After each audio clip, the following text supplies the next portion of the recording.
Hey everybody, I hope you all are doing well and welcome back to Michael's Matters. And of course, as we get to the end of the year, we start to get more and more information about how the rules of Social Security will change for 2024 as they do, every year. Of course, there are things like the COLA or the cost of living adjustment that comes out in October. And that, of course, is the big one. But also to a lesser degree, there is things like the work income limits, Social Security taxable income limits, and a whole bunch more. But the earned income limit is one that doesn't get much fanfare, and it can mean a big difference in the pocketbook for those folks who are under the full retirement age, that's 66 or 67 years old, who are also getting Social Security benefits and who are working and don't want their Social Security benefits to get offset. So today we're going to be talking about what are the new working income limits for folks on Social Security, which will really define how much anyone can earn before their benefits start getting reduced if they retired early and are working and are getting Social Security in 2024. Now, of course, this is Michael's Matters, and if you like these videos, if you find them interesting, if you find them helpful, or hey, if you at least find them useful, please don't forget to like and subscribe because it really does help the channel grow, and we are so thankful for that.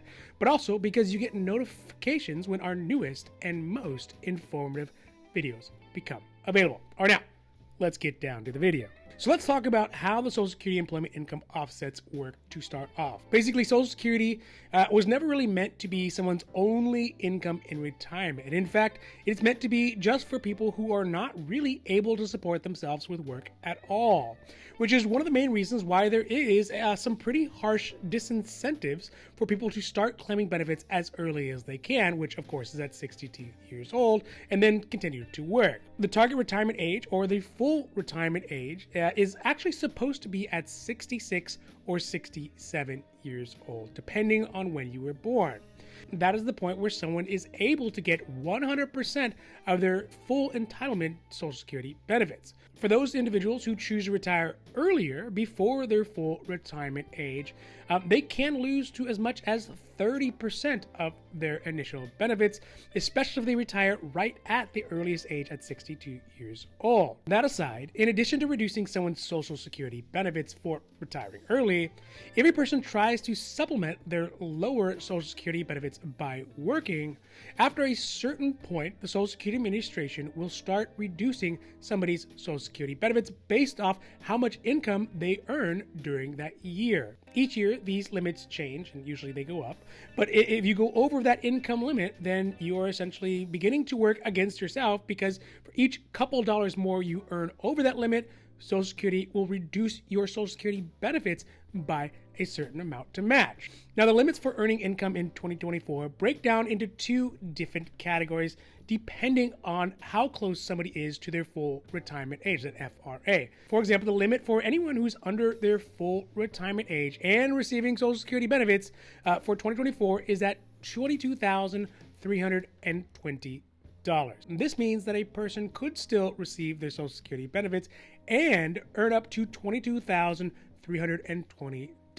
But once the earned income from work goes above $22,320, for every $2 worth of income that is earned, Social Security will start to remove $1 worth of Social Security benefit, or offset it by $1 from their Social Security benefit, which essentially means that that person would be working for half pay for any income that's above that amount. Because for every $2 you get, they're going to offset or take away $1 from your Social Security. Now, that is just for anyone who is under the full retirement age. But if you are in the year in which you are going to hit your full retirement age, so again, 66 or 67, that FRA, then the numbers, well, they do start to look a little bit better, in the sense that you can earn more money and still keep more of your Social Security benefits, but there is still an offset. This is because once you are in the year in which you will be reaching your full retirement age, that income limit jumps pretty dramatically up to $59,520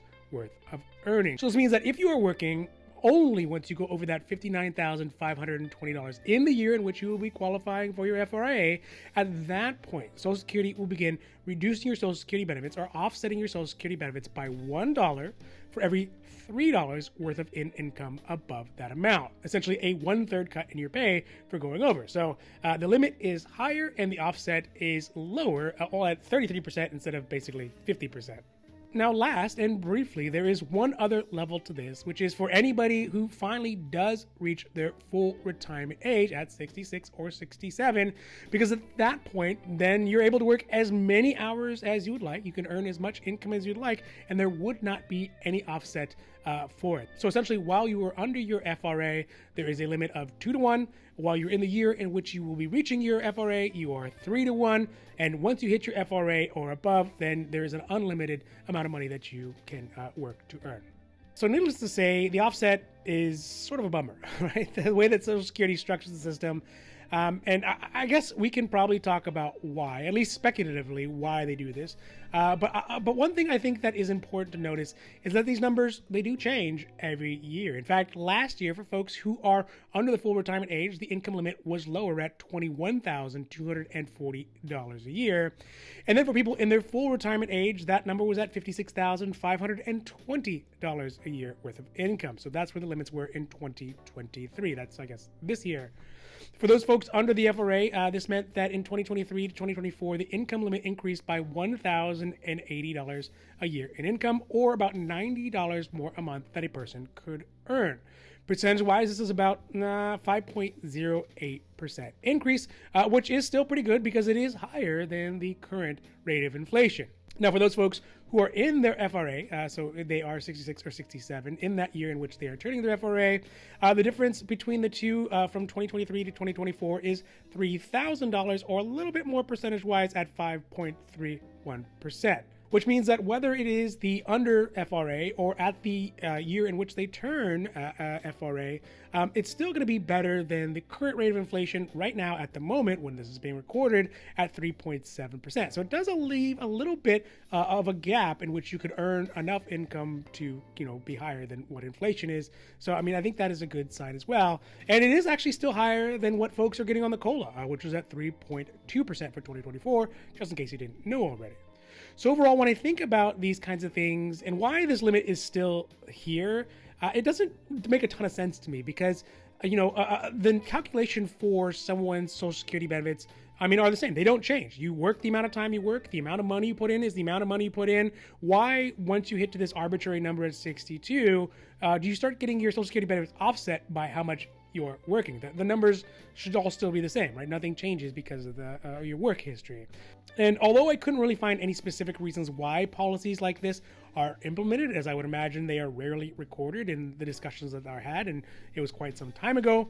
But I think the real reason for this is probably for a couple reasons. The first is that Social Security benefits are meant to be to help people who are no longer able to support themselves, not really be a way for folks to quote unquote double dip, not my words, but to double dip and get both sources of income from work as well as from retirement. In the previous world, Social Security again was only meant to cover 40% of someone's pre-retirement income, and the rest should have been from savings or assets of investments after they're no longer able to work. But in modern times, like today and in the future, more than likely, with the increasing cost of everything, with inflation being quite high, it's doubtful that Social Security benefits alone are even going to cover that original 40%. So I think maybe that rule should be removed, or at least significantly increase the amount that someone can earn to support themselves and still be able to get Social Security without having any offset.